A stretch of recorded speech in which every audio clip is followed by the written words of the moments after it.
Hello, and welcome to the Regrettable Century. We're back. Jason, Mir, and me, Chris, and we are continuing our discussion of the spirit of history. Hegel's search for the universal patterns of history revealed a paradox. Freedom is coming into being, but it's never guaranteed. In Aeon magazine by Sam Haselby, which I don't think we said any of that stuff last time. Oh, no, we didn't. No, edited by Sam Haselby. It's a Terry Pinkard article. Okay, yeah, that's right. Yeah, we did say that last time. Confused for a second. Yeah, we did say that last time. Yeah. I don't think it matters that Sam Haselby edited it, but actually it's pretty good. So good job, Sam Haselby. Hell yeah. Sam Haselby. All my homies love British Sam sounding Haselby. name. To be a good editor is really hard, so all credits. Yeah, definitely. It really is. Like, whenever people are like, hey, could you read and edit this for me? I'm like, oh, man. Yeah, I used to be, I have been on the editorial board of like 3 Swedish magazines, and like for each article, I think that has getting worse with time, that like people can't write anymore, like, okay, this doesn't work at all. Yeah, becoming an editor is kind of like becoming a ghostwriter. Yeah. Especially in this age where writing and the love of writing is dying. Yeah. I would actually push back on that. Writing fills different functions now. Like, we have never seen the amount of writing that we see today, and that also goes for novels. But it has to. Oh, you don't just mean on Twitter? No.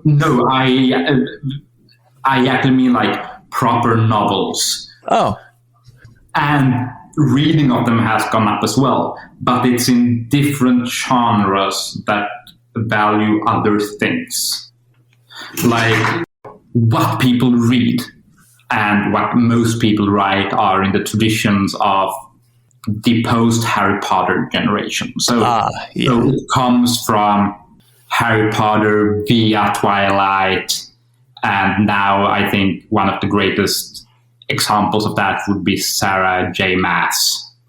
So you're kind of saying that entire civilizations and ways of life come to be and pass away, and old ways of living vanish.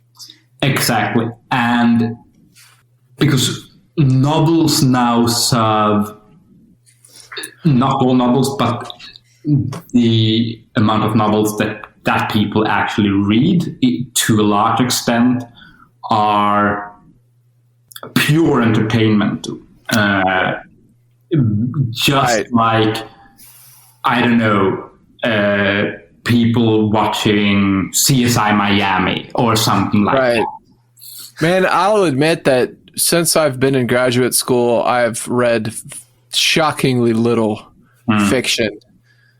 Yeah. And it's just all of my time is taken up by reading stuff that I have to read. And then whenever I'm not reading stuff I have to read, I don't feel like reading anything else, you know?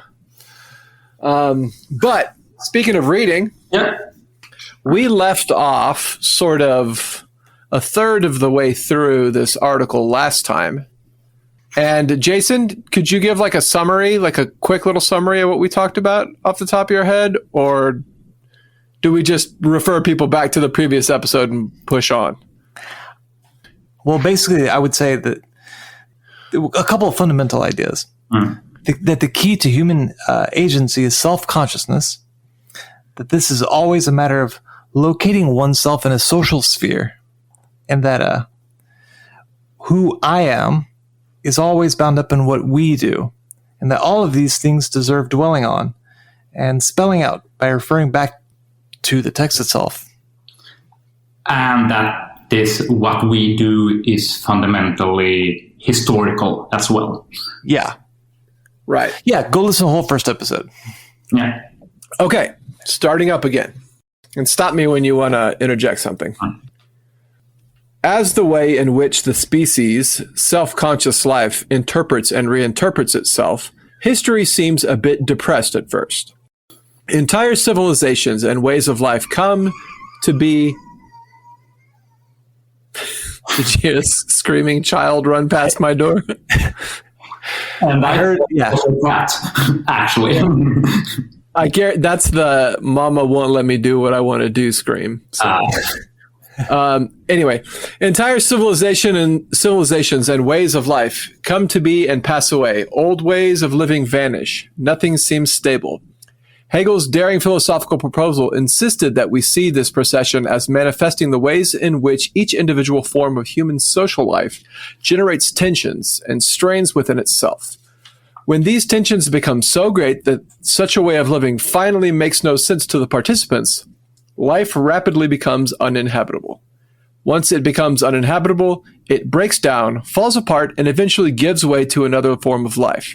The new form of life emerges as the people living in the cultural rubble of the breakdown pick up the pieces of what is still working, discard the parts that no longer work, and fashion something new out of that breakdown. They build a society. Another way to put it is to say revolution or decadence. Yep. Well, I mean, there is the implication here that that the system cannot stay within entropy forever. Right. Yeah. Systems tend to break down and degrade, and eventually society must move through it into something else.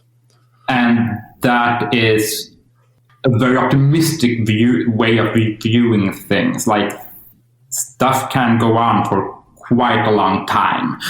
Yeah. They build a society that develops itself until its own internal strains and stresses lead it into breakdown, after which a new form of life emerges out of it. All told, this aspect of history constitutes the changing shape of self-conscious life itself. Hegel chose the German term Geist, rendered as mind or spirit, depending on the translator, and as we often contend on The Regrettable Century, it's both. Yeah. To capture that. As Geist moves through history, it takes on different shapes as it imagines itself in different ways, and thus is, for those thinking about it, a moving target. The story of breakdown and renewal is Hegel's dialectic of history. I actually think that's a really good summary of it's probably the best truncated form that I've ever seen this presented. Like, if you just took this one paragraph, and you said, "This is," when someone says, "Explain Hegel to me," what does it mean when we talk about dialectics? This is a better formulation than, well, any other thesis, antithesis, synthesis. All the different ways that we try to simplify Hegel's thought and try to turn it into bullet points. I always use concrete examples because I'm a historian. So if I try to explain the dialectic, I'll talk about freedom unfolding through the Magna Carta and the English Civil War and the American Revolution to the Civil War to the civil rights struggle. And each time it's like freedom asserting itself and like breaking through and breaking down the old system, but the old system and the new ideas of freedom existing alongside one another until the old pieces of the system that are like antagonistic to freedom sort of fester and burst open, and new struggles for freedom to overcome those, and it just continually rolls forward and bringing new syntheses forward as the status quo. Well, yes, I mean, and it's also in this paragraph we come to like how great he is at summarizing, but also his blindness that we have spoken about at great lengths before. That what Hegel really is putting out here is that throughout history, God himself is thinking and realizing himself through us.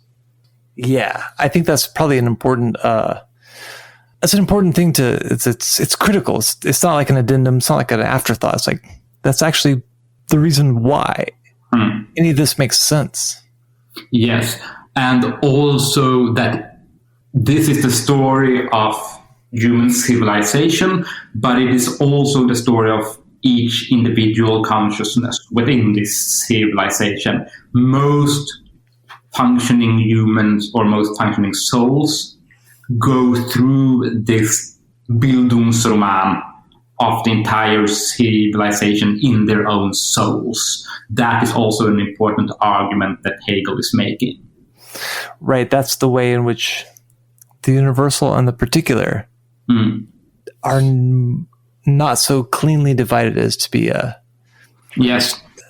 I mean, they are divided, of course, but not so cleanly as to not be able to see both in each at the same time. Yes, like this very clear-cut distinction between nature and grace that Luther and Calvin put up is not anything that Hegel would ascribe to, even though he was a Protestant. Right. I think a major critique of Hegel today would be that perhaps these breakdowns don't necessarily lead to new forms of life. Right. I think that's can as easily lead into complete psychic devastation or extinction. Right, exactly. I think that's the part of Hegel's thought. It's also the part of Marx's thought that I think is underappreciated and under-theorized and underutilized. So when we talk about history as having a teleology, we often talk about it in terms of like inevitability. It's like that's not really true. It's likely if and when, but not inevitable. It's like probable, and what we're speaking about is probability, and you cannot also completely blame Marx or Hegel for that, because we today know that through anthropology, like neither Hegel nor Marx had witnessed this complete eradication of cultures into nothing.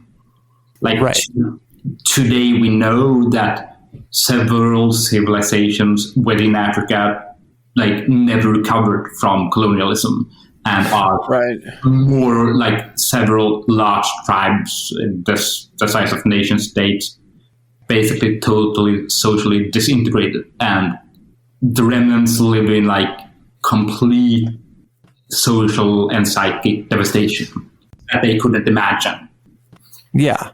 Whenever we insist upon the common ruin of the contending classes as a potential outcome, it's not just an affectation. It's because I think it's important to insist upon the lack of guarantee in that the subjective factor is a critical part of the equation, and that we actually have to do the things which we want to achieve instead of just hoping and expecting them to happen because of whatever, some process of inevitability.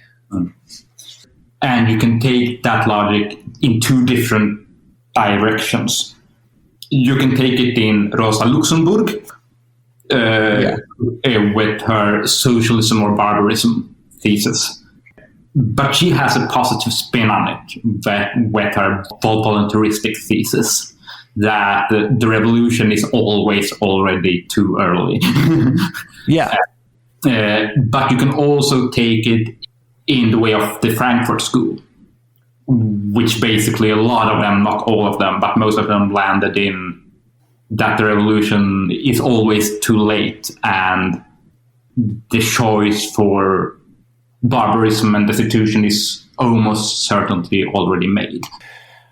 I mean, it's hard to criticize that position too harshly.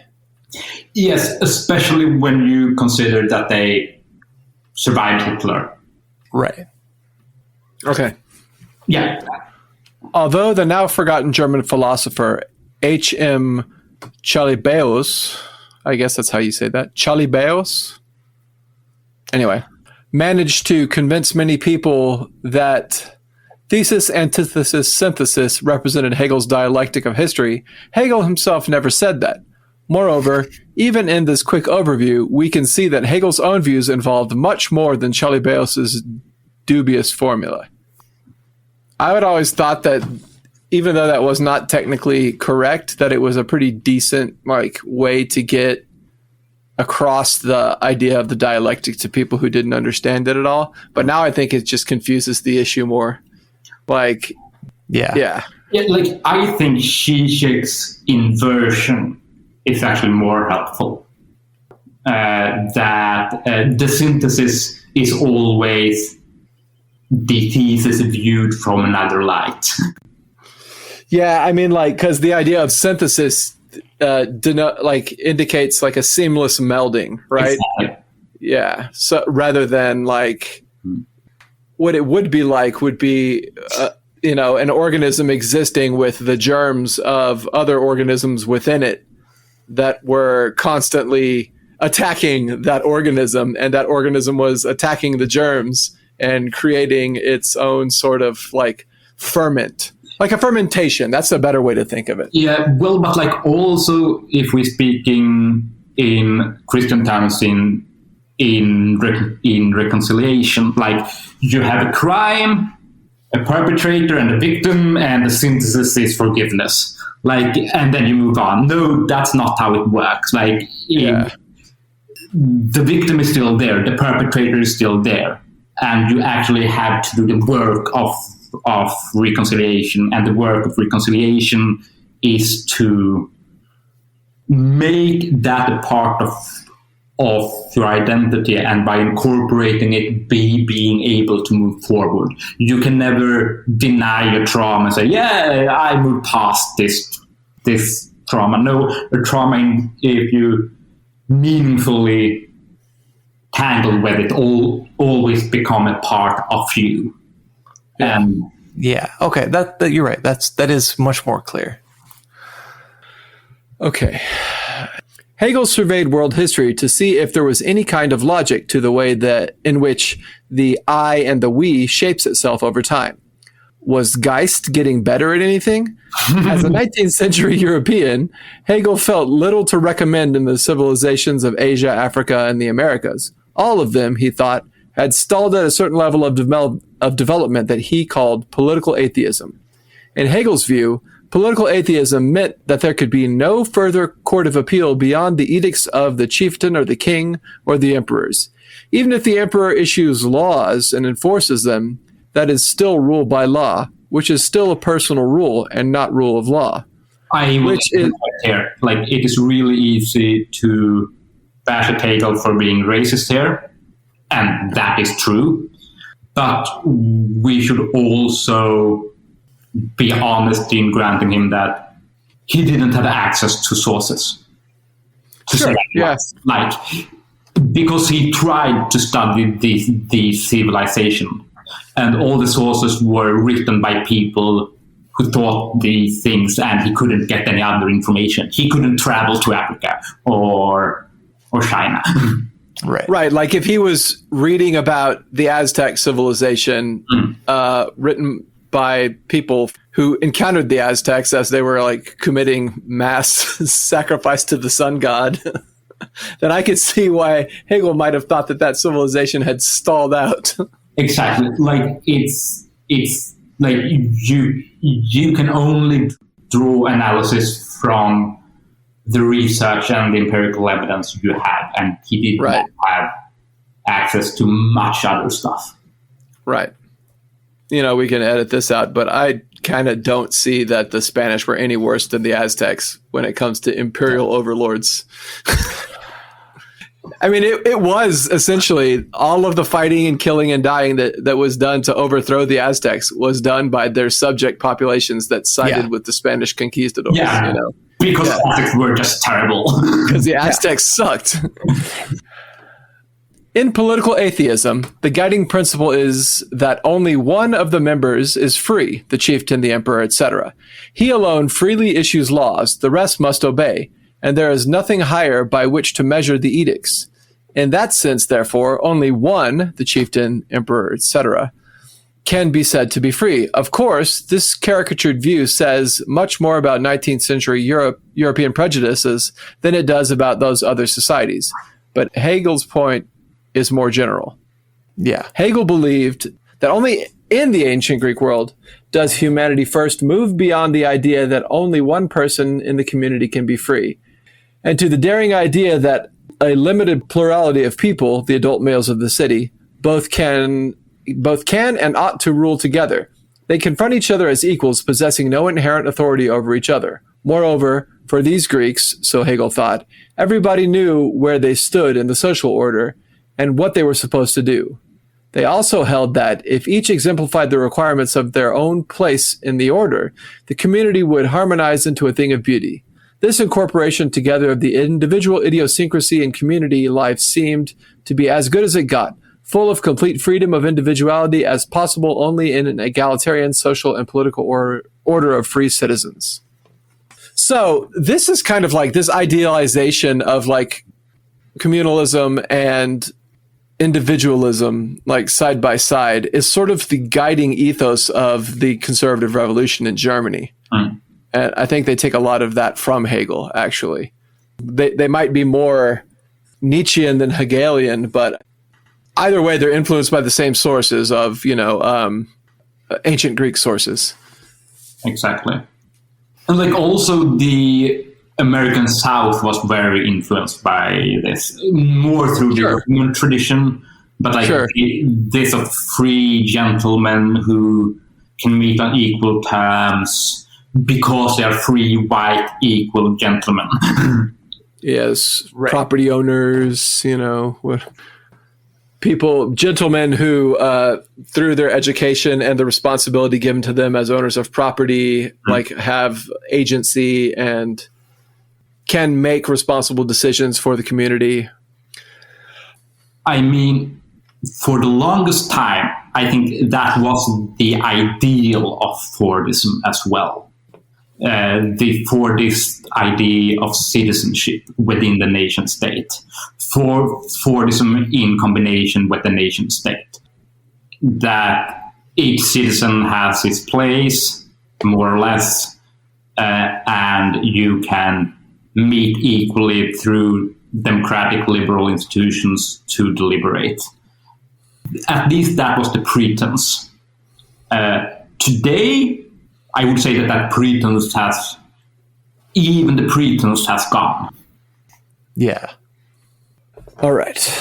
There was, however, a worm in the apple. The Greeks also took their freedom to mean independence.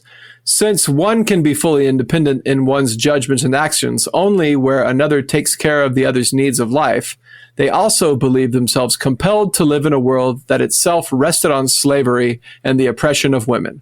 Although some Greeks found these iniquities disturbing, most simply took them as the unavoidable way of the world. Nonetheless, Hegel saw the Greeks' implicit unease with themselves show up in the dramatic form of their art. Yeah, I mean, and we can also make parallels here to Fordism and the American South. We can continue on the parallels, or the conservative revolution.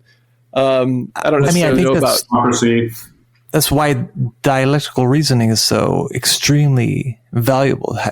It helps you understand what isn't based upon what is, and how aspirations and expectations for the future are built around what you're currently lacking, but what you imagine based upon what you already have. You're somewhat free. You can only imagine. You can imagine ways in which you could be more free. You could be more harmonious because you already have some degree of that. So why is it when we mention the downfall, the negatives here, like oppression of women and slavery, they don't mention institutionalized pederasty as a downside, right? And that's one of the things. It always gets left out in discussions about the Greeks. And instead it gets pitched as like ancient Greeks were actually all queer. I was like, well, not really. There's institutionalized pederasty, but I don't think that's the thing that you would like to champion. Yeah, not at all. Yeah.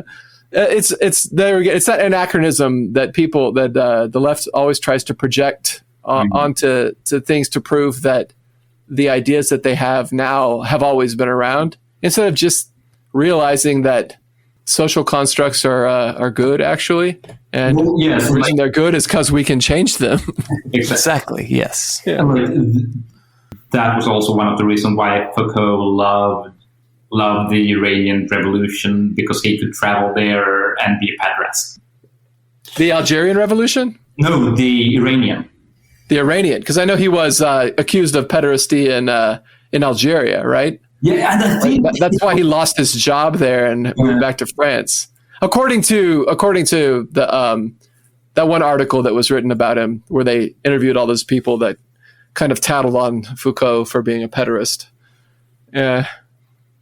But yeah. Well, he also has that one in one of his books. I think in the History of Sexuality, he refers to a Frenchman, like some records, law records of a Frenchman in some rural village that got arrested for exposing himself to children, and Foucault kind of like was just like, oh, these archaic bourgeois sort of sexual mores. And I'm like, no, dude, that's never cool. In our egalitarian future, we're still not going to be allowed to do that, and it's a good thing. Exactly.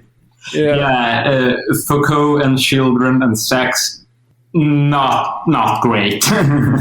I'm sure Foucault has his uses, but I don't know. I have a very hard time finding what they actually are.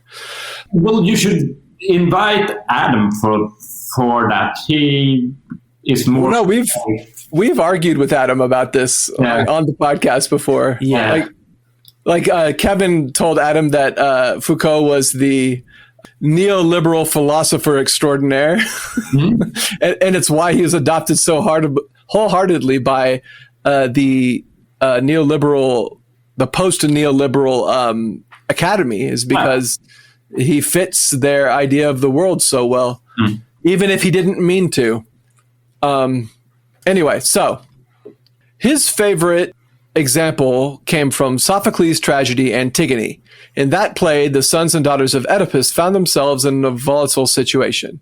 Two of the sons fight each other over the inheritance of Oedipus's rule. Both die in a fight, and their uncle Creon steps in to administer. Creon forbids the burial rites for one of his nephews, but his niece Antigone defies him by secretly carrying out the rites. She does so because it is her absolute requirement as a sister to do this, but also knowing full well that it is equally her absolute requirement to obey Creon, especially so as a younger woman. Antigone is caught in a situation where right contradicts right. She also has the absolute requirement not to make up her own mind about what she is required to do. It is her allotted station in life to take the requirements given to her, and the chorus will later condemn this as her unjustified attempt at autonomy. Between equal rights, force decides. Yep. Antigone is caught up in the passion to achieve something normally forbidden to women. She wants freedom, which requires her to be recognized as an equal. But who would have the authority to recognize her? Not a husband, not in ancient Greece, not her children, if she had any, nor her parents, nor her sister. Only her brothers could do that, and they are both dead. In her passion for freedom, Antigone tries to summon that recognition from her dead brother. As those who know the play realize, it all ends badly. Nonetheless, through her defiance, Antigone represents what went wrong with the Greek ideal, the way it instituted a regime of equality for some men, but denied it to others. In doing so, Antigone also becomes the voice of the excluded, demanding inclusion and recognition as one of us, as an equal and thus as equally free. If some are free, she demands, then why not me too? To the ancient Greek audience, this created the unnerving sentiment that maybe the whole scheme made no sense. Yeah, it's actually a pretty good example of what some people might call the purpose of art.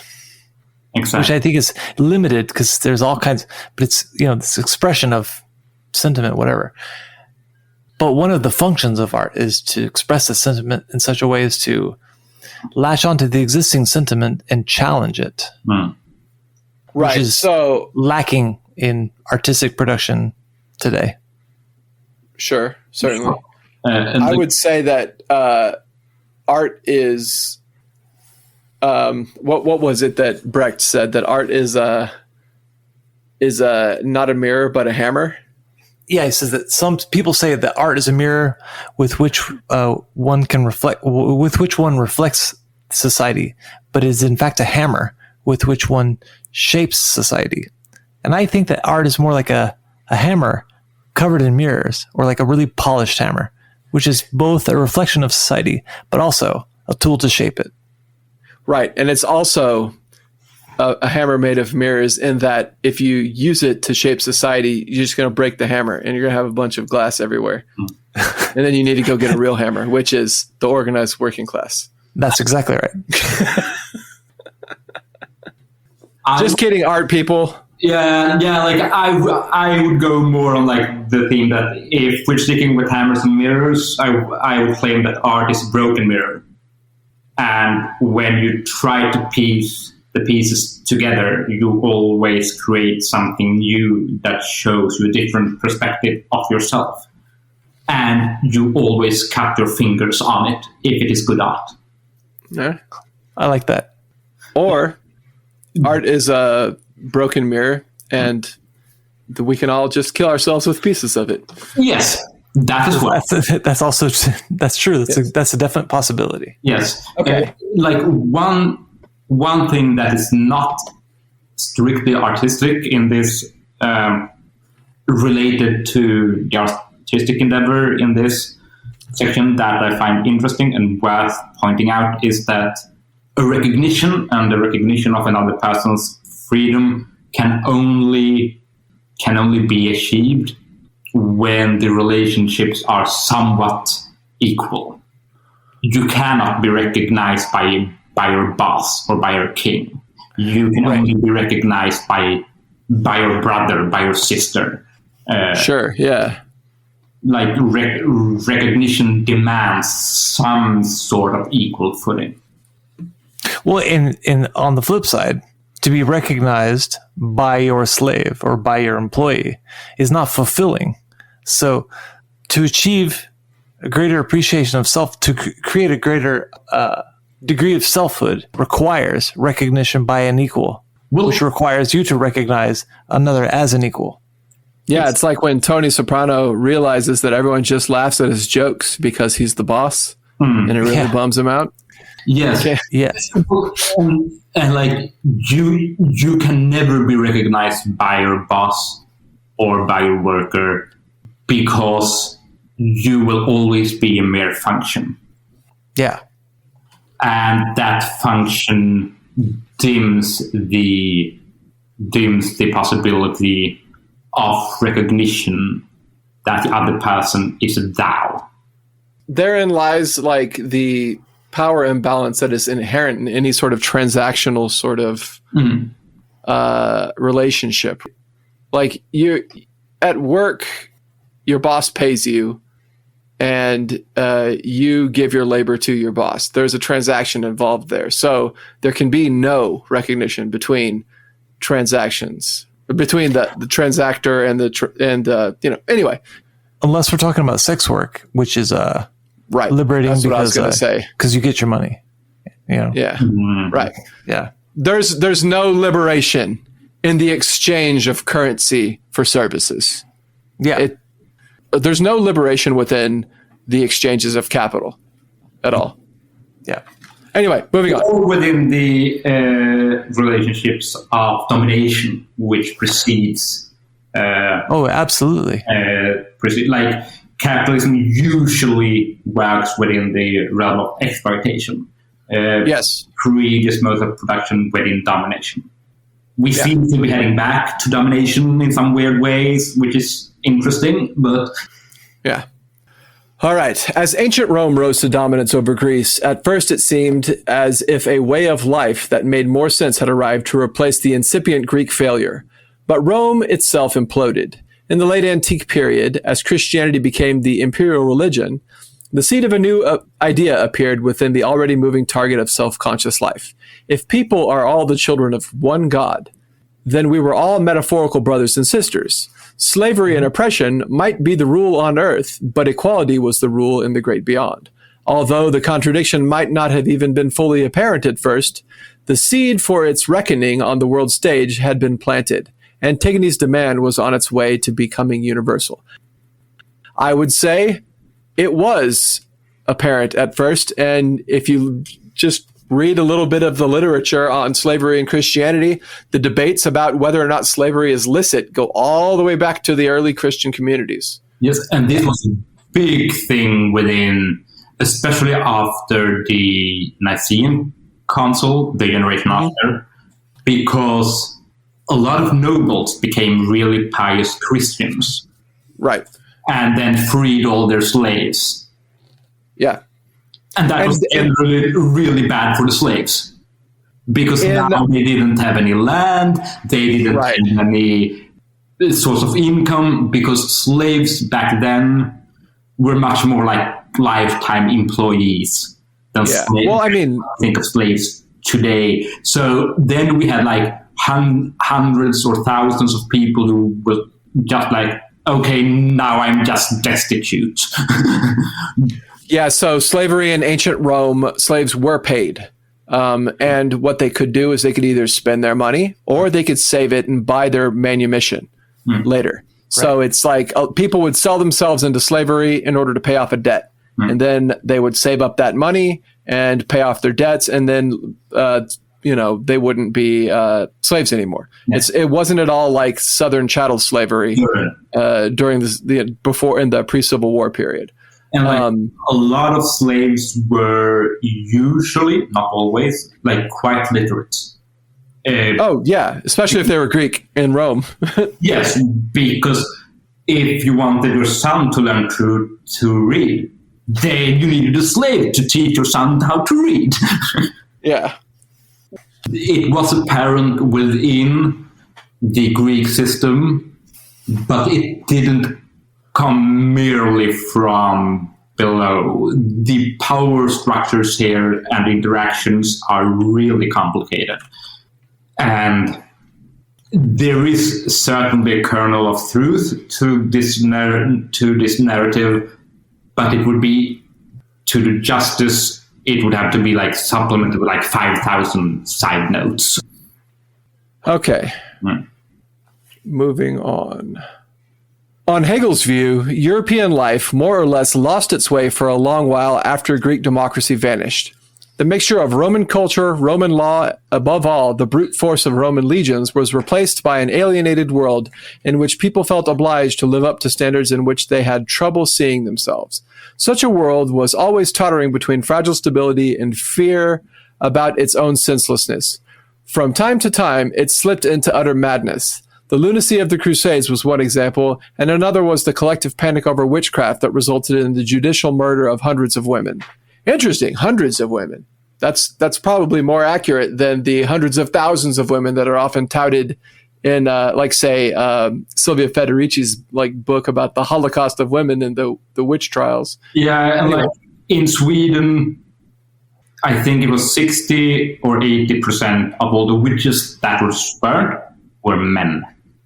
Yeah, that's actually something that gets left out of the conversation a lot. And interestingly enough, a lot of people don't know this, but witch hunting was a Protestant thing. Oh, yeah, absolutely. Yeah. It happened in Protestant countries, and like the Malleus Maleficarum was written in Scotland and used in Calvinist countries to hunt witches. Catholics very rarely went after witches. They did, of course, in some instances, but if you look at the record of the Inquisition, all throughout the medieval period, and even the early modern period, excluding the Spanish Inquisition, which is its own thing run by the Spanish state, very rarely did inquisitions ever result in burnings. Oh, no. It was a very, very small percentage. In fact, as you might expect, priests did not like to admit that they had actually lost and could not convince someone to renounce their heresy and come back to the faith. So very rarely did burnings ever happen. But however, they did, and it was bad, and I don't justify that.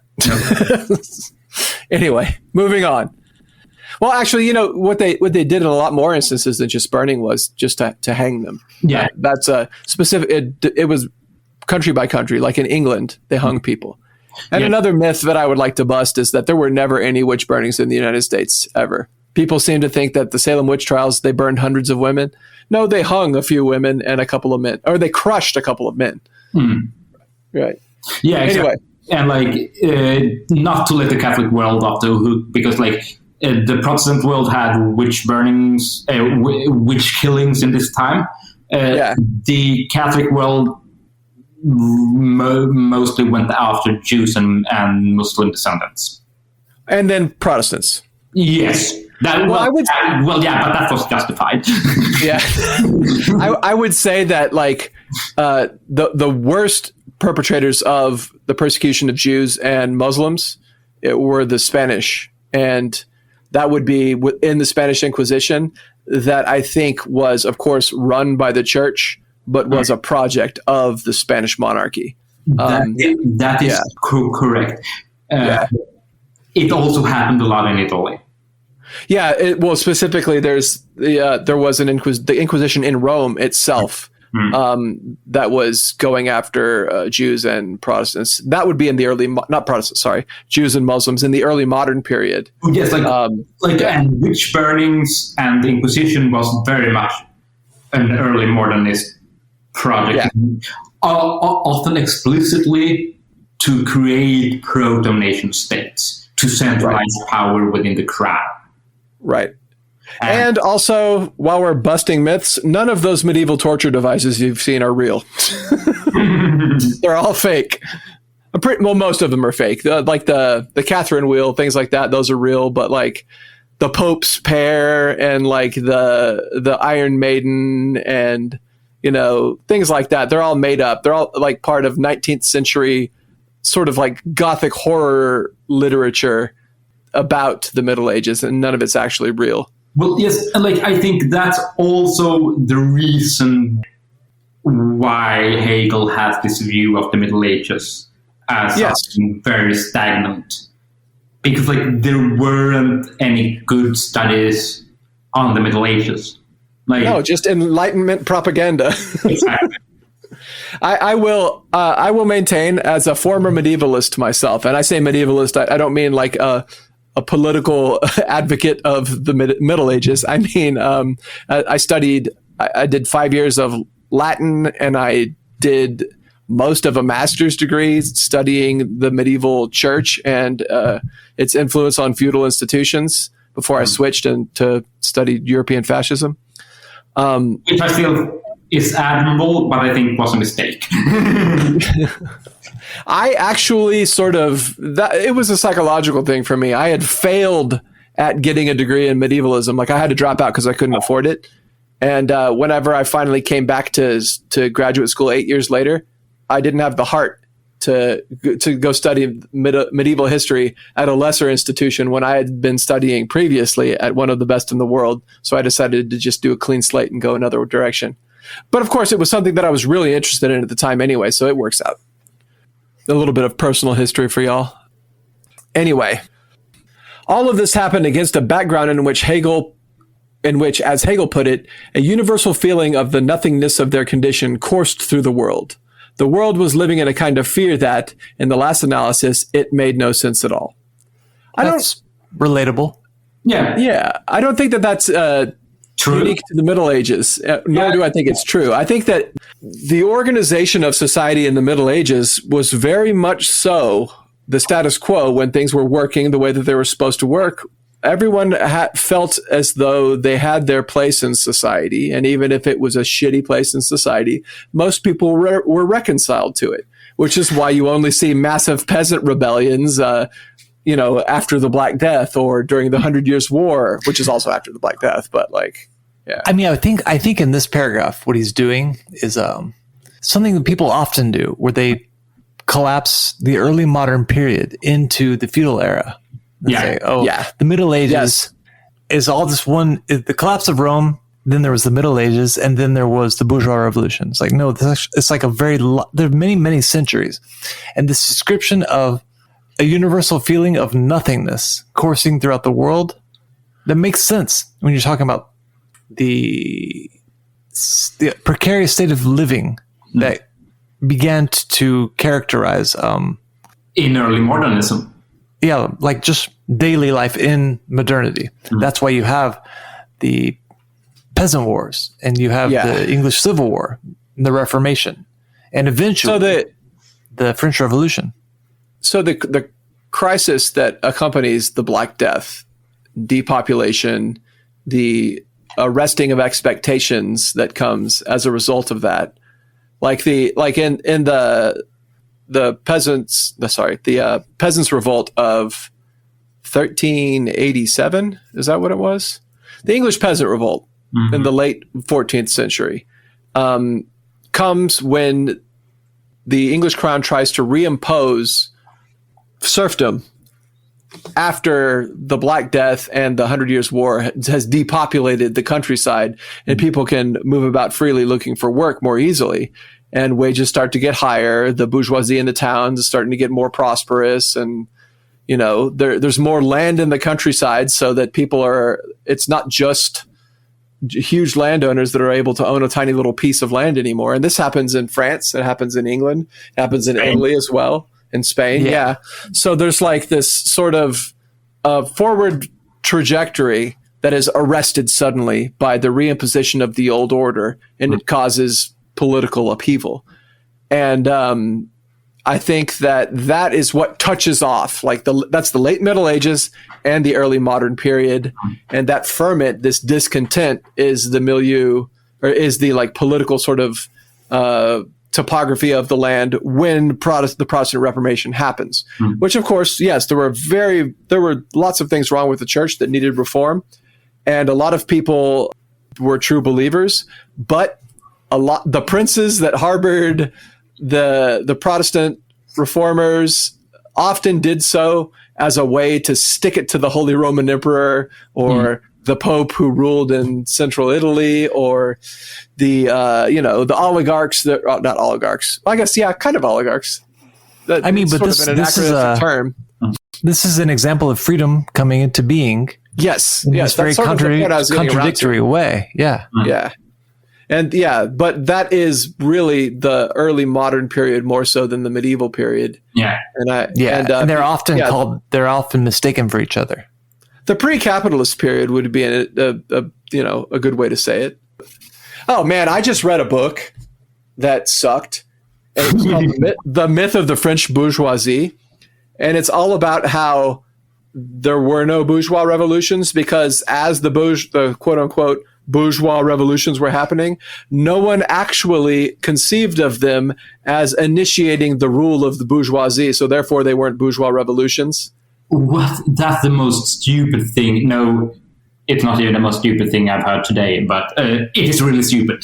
Yeah, it's taking a straw man of Marx's argument about the revolutionary change of epochs and arguing against that, because the only epochal shift that Marx says is consciously created is that from capitalism to socialism, and everything else was sort of the movements of history manifesting and things breaking out as a result of economic and social forces putting pressure, and rather than a self-conceived bourgeoisie creating its revolutionary vanguard, right? And then, it's like a really optimistic. There we come into Marx utopian thinking. Yeah, it's like that straw man that you talked about, but it's also like a misunderstanding of that straw man. Yeah. This combustible mixture of self-alienation, of nothingness, and of anger at the injustice of the prevailing order ignited in 1789 in the French Revolution. Yeah, okay. Middle Age is doing a lot of heavy lifting there. Yeah. In which the older props holding up the alienated form of life finally fell away. In its wake, it left a kind of freedom that took itself to be unbound by the past, by very little in nature, and not by very much at all in religion.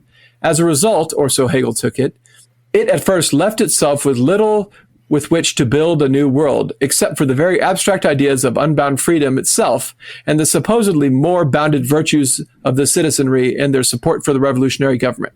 However, after the brief spasm of violence in the Reign of Terror, Things settled down, and after 1815, the irrevocably new order was in place in which the gains of the revolution would gradually be made more real, or so Hegel hoped. Yeah, I think he was right to hope. Yeah, I think there's something. This paragraph is, it's right. It's too simplistic though, but like the idea of very little with which to build a new world, other than the abstract ideas of unbounded freedom and the supposedly more bounded virtues of the citizenry. That's very obviously the case. I think that when we had this kind of discussion, sort of debate with Matthew about the Jacobin dictatorship versus the Bonapartist period. Mm-hmm.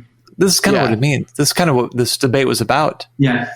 And it's also the infantile curse disease, the infantile curse of ultra-leftism or of leftism in the communist movement. It's very much the same. That we're moving on from everything that is, and we're going to only go in toward what is to be without any grounding, without any like almost a mathematical idea of pure becoming. That's grounded. Without any recognition of the ways in which what has been is going to be influential, no matter what. Well, and the thing is that it lacks relationships. Like this mathematical unbound freedom of a becoming subject cannot be recognized by limits. And limits are, among other things, another subject. And other subjects are always bound in history. So it is this denial of relationships. And so I think that is very clear, in the Jacobin cult of reason.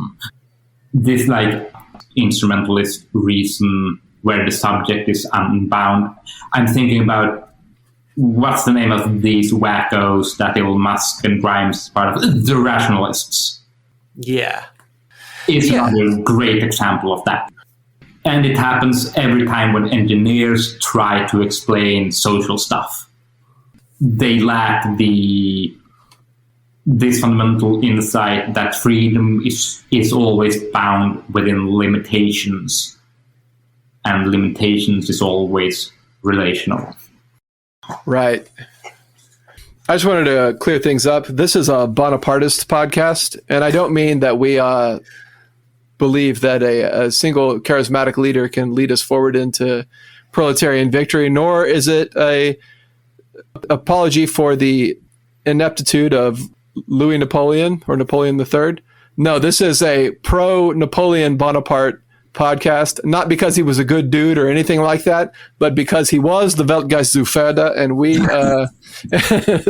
we yes, the world spirit on horseback. The world spirit on horseback was not Napoleon, that was Toussaint Louverture. Well, he was one of them. I think the world spirit manifests itself on horseback in lots of different ways. Mm. But anyway, that's sort of tongue-in-cheek, but whatever. Hegel never wavered in his admiration for the French Revolution. He always celebrated it on the 14th of July because he thought it represented the decisive moment in European modernity. He was right. It put into practice the move in history from some are free, as in Greece and Rome, to all are free, or, to put it another way, it made it real that nobody is by nature under the supreme authority of anybody else. Nobody, not one race or another, not women to men, not serfs to landholders, not commoners to aristocrats. Once people are gripped by this thought of freedom and equality, the genie cannot be put back in the bottle. The old order of natural subordination was now gone, at least in theory, because as Geist had developed, the very idea of natural subordination within it ceased to make any sense at all. It sort of underscores my point about Napoleon, because Napoleon was a minor noble from an impoverished house that became the emperor of France, and in a mocking sort of way, up jumped a bunch of people into the nobility and then spread the ideas of the revolution with the bayonet all over Europe, even if that's not what he was trying to do. His entire emperorship was a mockery of the concept of aristocracy and of emperors and of the ancien regime. Well, Yeah. do we truly believe that Hegel is right here? Yes. Once people are gripped by the thought of freedom and equality, the genie cannot be put back into the bottle. I think so, yes. I think so. actually entirely agree with Hegel in this case. I do think that our time frame is smaller than history's, that our will is impatient compared to God's will. And so when we talk about things aren't happening the way that we thought that they would happen, or else they're not happening maybe even seemingly at all, that means that we were wrong to think that they might. And I don't think that's true. I think that Zhou Enlai, when he said that it's too early to tell whether or not the French Revolution was a good idea, I think he was not just being tongue-in-cheek. I think that's right. I think it's always still possible. But I think that the fact that this notion of being free, it can't ever be put back. There will be ways in which it's very distorted because it's so malleable. And I think that all kinds of iterations of, I don't know, let's call it unfreedom, are going to be, they already have been and will continue to be unleashed upon the world. But every country in the entire world is officially, formally democratic. Now, whether or not it actually is a different story. But nobody doesn't at least pay lip service to the idea of equality and freedom. Saudi Arabia? Okay, fine. Maybe they're even like Saudi Arabia and the absolute monarchy in Southeast Asia. Yeah, but like there are very few though. Right? Yeah. Thailand? No, not Thailand. Brunei. Thailand's a constitutional monarchy. Yeah. Brunei. Brunei, Sultanate of Brunei. Yeah.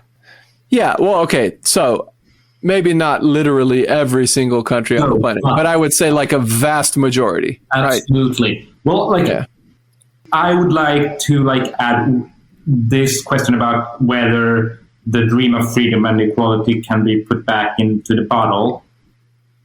My answer to that would be the same as the answer to whether the French Revolution was a good idea. I think it's too early to tell. Okay, fair enough. On those terms, I might concede the point. I think that freedom is always coming into being. Well, because it's always coming into being, its final articulation is not guaranteed. Exactly. And I also think that what happened with the French Revolution was we were able to see the thoughts for freedom that had preceded it. Right. Which we could not see before. Like the event of the French Revolution retroactively made the whole human struggle, the whole human existence a struggle for freedom. Right. Okay. Yeah. I would say that like even looking at the aberrations that are like Nazi Germany or Mussolini's Italy. Even Hitler talked about freedom, right? Yeah. He sold his vision of Germany as freedom for the Germans, right? Yeah.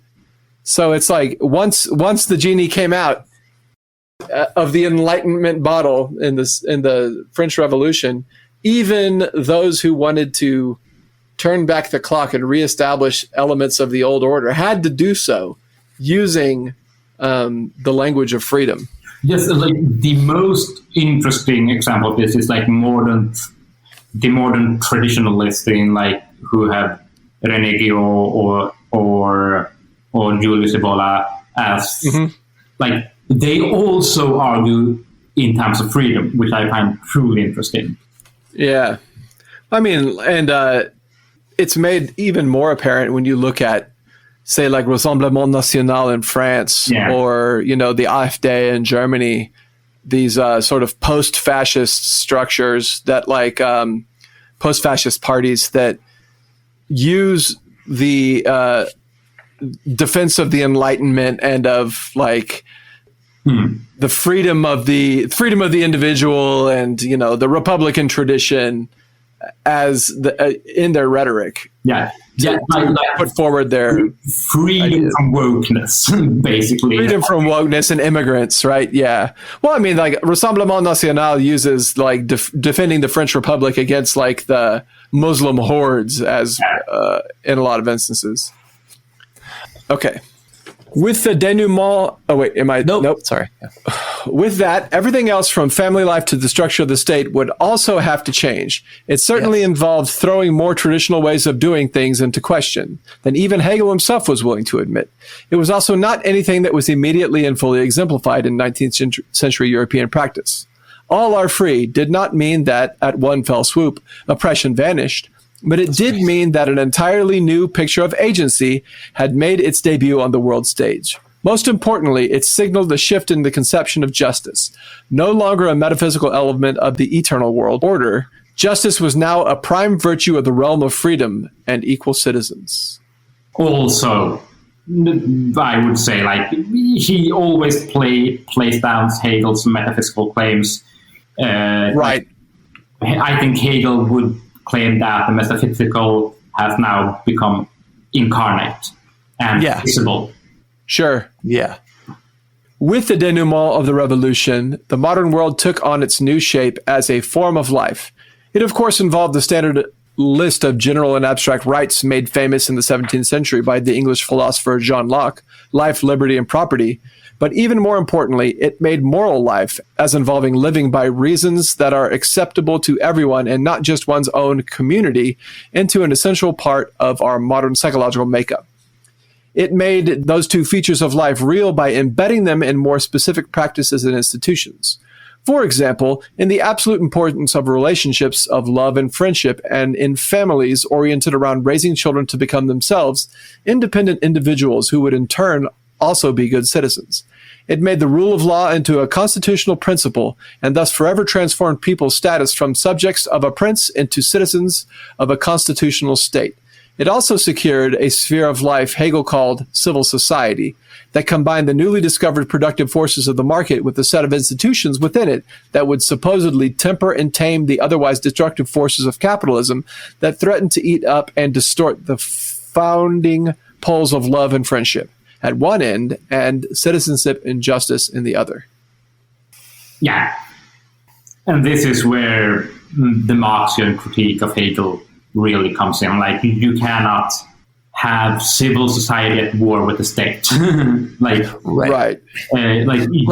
And also in a purely subjective conscious, as a human being, something very, very weird happens psychologically when you alienate, when you separate your function as a citizen from your function as an actor on the economic market. Right. When you read the philosophy of right, it's the whole thing is a big exercise in trying to figure out basically how to make civil society into something which can temper and tame the destructive forces of capitalism. Like that's what the philosophy of right is. And I like how in the next paragraph he even says, this is not really quite clear. No. Even in Hegel's own lifetime, he's like, this might not be the case. Which I think is it's a point of extreme contention for me. The way that so many people, they say, well, Hegel became a very deeply conservative defender of the Prussian state and like reconciled himself to the end of history. It's like, this is all so simplified as to basically be not true anymore. Yeah. Right. Yeah, absolutely. Well, the question that Hegel fails to ask here is that if the idea of freedom was a genie in a bottle that could not be put back, can we not say that the idea of the market was a genie in the bottle that cannot be put back? Of the capitalist market. So we now literally have two spirits, two genies at war. The genie of capitalism and the genie of freedom. Sure. Yeah. I mean, we'll yes, have to get a third genie to help the genie of freedom kill the capitalism genie. Yeah. Yeah. I mean, if Hegel's being Genie true, of communism. if we're being true to Hegel's own triadic structure, communism. that's exactly right. All right. During his last decade, Hegel began to worry more and more about his own views on the historical denouement. Although he pointed out to his students that it was now fully irrational for European countries to make war on each other, he was right about that, but wrong about whether or not it would happen. He also became increasingly pessimistic about whether the capitalist market could really be tempered by the other institutions of civil society, although he never abandoned the idea that it could. He also fretted that the excessive individualism into which the market goaded us was enough to perhaps make the whole show impossible. Damn, dude, what a smart guy. Yeah. In fact, as he told his class in the philosophy of history in 1831, this incompatibility of modern ultra-individualism with a good and stable society and political life constituted a collision and not, as he called it, which was where he took history to stand after 1830. When the competitive market leads to a competitive and not necessarily cooperative society, the populace divides into factions. And this makes any government impossible, since the government will always seem to be just one faction, temporarily ruling over the others. Or always ruling over the others. Yes. Well, no, temporarily, because it's different segments of the ruling class. Sure. It is this knot, he also told the students, that the future will have to work out how to disentangle. Hegel unexpectedly died not only a few months after saying this. Yeah, I think I've got an idea of how to disentangle that knot, and it's a rather Gordian solution. It's interesting to consider if Hegel had lived even just another few months or another year. This is whenever the Chartist movement takes off. It's also when the next, one of the many French revolutions. It's 1832, I think. So, even just another few months, and Hegel would have already started to see attempts to disentangle this particular knot. And so it's very curious. It's interesting to imagine, but more importantly, within one generation, there were people who had a much clearer idea of how to disentangle this particular knot. They are the young Hegelians. Yep. But not Stirner. No, not Stirner. He doesn't get to be part of the possible solution to untangling the knot. Out of the past breakdowns of forms of social life, we finally get a more nearly full philosophical conception of human agency in focus. Agents are self-conscious, metaphysically social in their self-consciousness. They make this abstract agency real and specific in different forms of life, and these forms of life progressively undermine themselves in history. Metaphorically, Geist, we, reached this conclusion by forcing itself into self-conception of all as free and equal, and it cannot rationally backtrack from that. Since everything that came before had broken down, we were now forced to turn our thoughts to how well we had made the idea real. With our new regard for the impartial truth, we discovered our colonialism, our racism, our sexism, and our disregard for natural context to be really at odds with all we took ourselves to have become. Yes. Yeah. Like, that is, like, the only quibble is that Geist is not only a metaphor for we, a collective humanity, it is also God. Right. This is our perpetual criticism of... what's his name? Pinkard, yeah. Yeah. Although it is also what we as collective subjects do. Yes. It's both. It's not God in this abstract, disembodied out here happening to us. Neither is it just us and what we decide to do ourselves. There's a distinction between those two processes. Exactly. Like for Hegel, and I'm not sure if I agree with this at all, but for Hegel, God rediscovers himself in the world through us, and we rediscover God through our motions in history. So, like, it is really a two-way street. Yeah.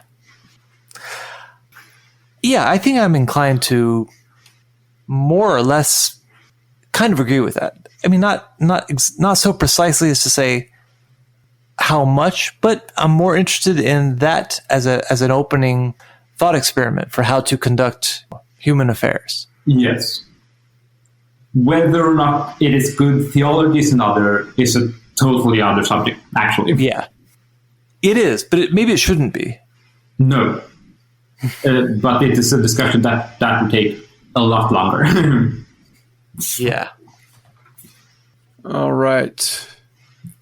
What we have now philosophically and practically learned is that from the shape of agency assumed in the democratic polis of ancient Greece, through the self-alienated selves of modern Europe, all the way up to the post-revolutionary view that all are free, the history of the world is none other than the way in which the idea of freedom and equality has been forced on us by we ourselves, and now demands to be made real.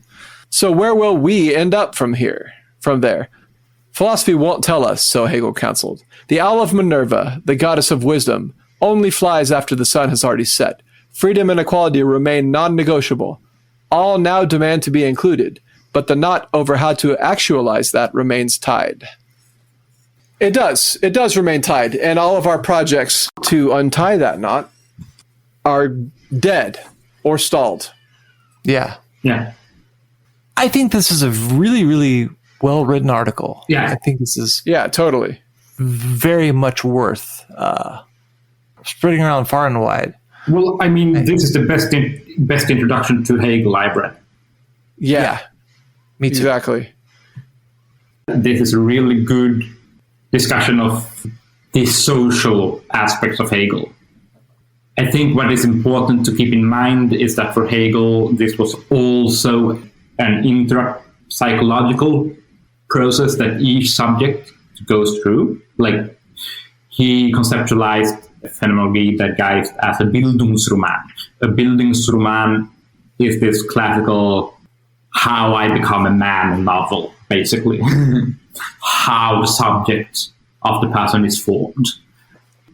So we have the social aspect, we have the Bildungsroman, the psychological, and also how an individual can come closer to God, and the metaphysical as well. And he only focuses on one of them, and that is a shame, because I think it's possible of doing more.